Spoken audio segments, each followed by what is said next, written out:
आम इंतखाबात 2024 के नताइज के ऐलान के बाद और हलफ बर्दारी से पहले मुंतखब नुमाइंदों को कौन कौन से मराहिल से गुजरना होगा और बड़ी तादाद में कामयाबी हासिल करने वाले आज़ाद उम्मीदवारों के किसी सियासी जमात में शमूलियत का तरीकाकार क्या होगा, आइए इस वीडियो में आपको बताते हैं।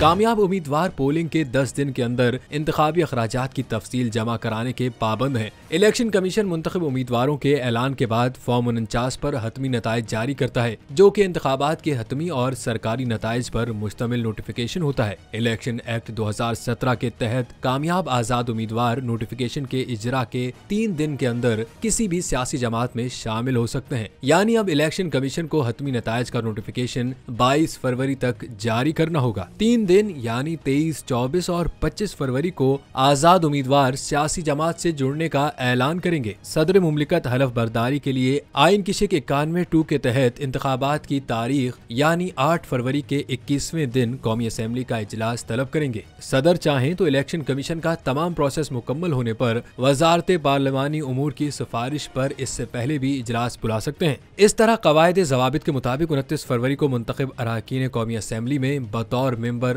हलफ उठाएंगे।